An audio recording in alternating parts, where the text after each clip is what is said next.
Assalamualaikum warahmatullahi wabarakatuh. Selamat berjumpa kembali pada video pembelajaran IPA. Kali ini kita akan belajar bab 2, zat dan perubahannya. Mata pelajaran IPA kelas 7 SMP kurikulum Merdeka. Semoga bermanfaat. Jangan lupa subscribe, like, komen, dan share. TP kita kali ini ada 4. TP yang pertama menjelaskan perbedaan keadaan partikel dalam wujud zat padat, cair, dan gas, sehingga memiliki sifat yang berbeda-beda. Ini ada kaitannya dengan model partikel. TP yang kedua menjelaskan proses perubahan wujud zat dalam skala partikel dan menginterpretasi wujud zat pada suhu yang bervariasi berdasarkan titik didih dan titik leburnya. TP yang ketiga mengidentifikasi perubahan zat dalam kehidupan sehari-hari sebagai perubahan fisika atau kimia dan mendeskripsikan siklus air dan menyebutkan tanda-tanda terjadinya reaksi kimia. Dan TP yang keempat menentukan massa jenis suatu benda padat, mendeskripsikan pengaruh perbedaan kerapatan zat pada peristiwa mengapung, melayang, dan tenggelam serta membandingkan kerapatan zat cair berdasarkan percobaan atau gambar lapisan cairan yang dicampur. Kita mulai. Materi yang pertama, wujud zat dan model partikel. Materi dibedakan atas wujud zat padat, cair, dan gas.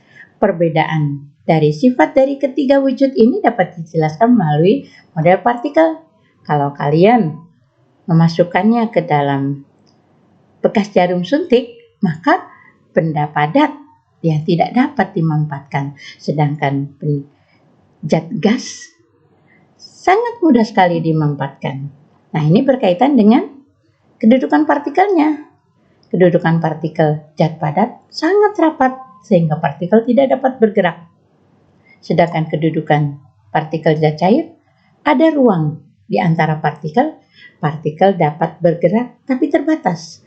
Nah, zat gas jarak antar partikelnya sangat renggang sehingga partikel bergerak sangat bebas. Nah, ini ada kaitannya. Kenapa kita bisa mencium aroma, bau-bauan? Ini merupakan proses dari difusi pergerakan partikel dari daerah yang partikelnya lebih banyak ke tempat yang lebih sedikit sampai keadaan seimbang. Nah, kita memiliki saraf bulbus olfaktorius. Ternyata kita memiliki 350 gen penciuman. Kalau anjing 1100, gajah 2000. Maka kita tahu kenapa anjing penciumannya lebih tajam daripada manusia. Berikutnya, materi yang kedua, perubahan wujud zat. Meleleh dan membeku. Meleleh kalau zat padat diberi panas, partikelnya bergetar. Terbentuk ruang antar partikel, ikatan partikel melemah, terbentuklah wujud zat cair.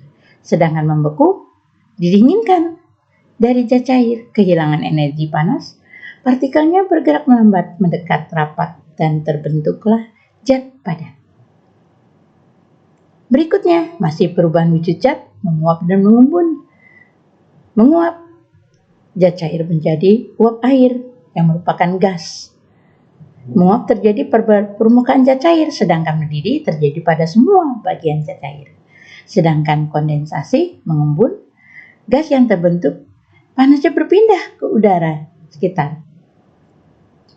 Karena kehilangan energi, maka partikel melambat menjadi wujud cair.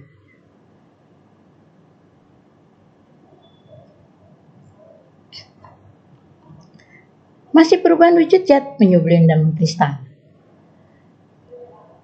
Zat padat yang dipanaskan sampai menjadi gas tanpa melalui cairan disebut menyublim. Sedangkan mengkristal dari gas langsung menjadi padatan.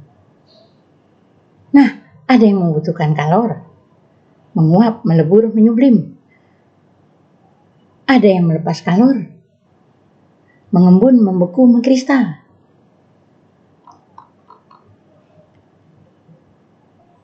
Masih dalam materi ini ada kaitannya dengan titik didih dan titik leleh. Temperatur atau suhu suatu padatan menjadi cairan disebut titik leleh. Sementara suhu pada saat suatu cairan menjadi padatan disebut titik beku. Titik leleh dan titik beku pada suatu zat sama. Misalnya pada air, titik leleh dan titik bekunya 0 derajat Celcius. Titik didih suatu suhu ketika cairan mengalami proses mendidih, dilepas ke udara dalam bentuk gas. Nah, ini dari tabel ya, misalnya kalau kita misalnya menyatakan air pada suhu 40 derajat Celcius, wujudnya apa? Cair. Lalu kalau misalnya aluminium pada suhu 30 derajat Celcius, wujudnya apa? Padat. Ya, begitu ya. Kita lanjutkan berikutnya. Materi berikutnya, yang ketiga, perubahan fisika dan perubahan kimia. Perubahan fisika, perubahan yang tidak terjadi, zat yang jenisnya baru. Dalam keadaan sehari-hari, kita mengalami siklus air, adanya air hujan. Air hujan ini dari air permukaan bumi dan makhluk hidup menguap. Terbentuklah uap air, naik bertemu udara dingin mengembun. Terbentuklah kumpulannya dari jadi awan. Sampai ke tempat tinggi, tetesan air bergabung menjadi hujan, presipitasi kembali ke permukaan bumi.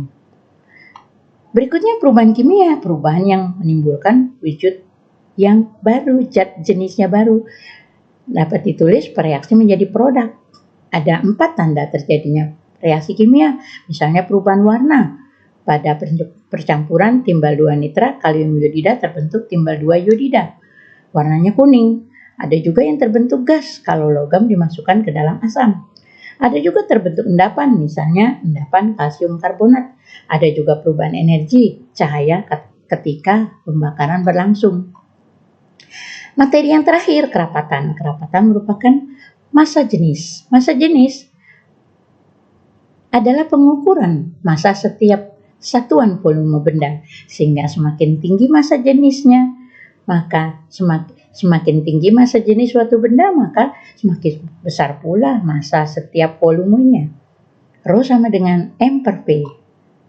Nah, contoh nih, balok misalnya ukurannya 6 cm, 5 cm, 4 cm. Maka volumenya kalian cari, masanya kita timbang, didapatlah 120 per gram per 120 cm pangkat 3. Ini satuan CGS, kalau MKS-nya kilogram per meter pangkat 3. Nah, latihan ya. Zat padat wujudnya tetap di berbagai wadah karena partikel zat padat kedudukannya sangat ya rapat sehingga tidak dapat ya bergerak. Zat gas wujudnya mengisi ruangan karena kedudukan partikelnya sangat ya renggang ya sehingga bisa bergerak bebas. Wujud zat cair pada wujud airnya pada suhu 50 derajat Celcius ya cair. Titik didih aluminium kalau 30 derajat Celcius wujudnya padat. Massa jenis kita cari 1 gram per sentimeter pangkat 3. Tibalah kesimpulan kita nih berdasarkan TP kita ya. Kenapa zat padat sangat rapat?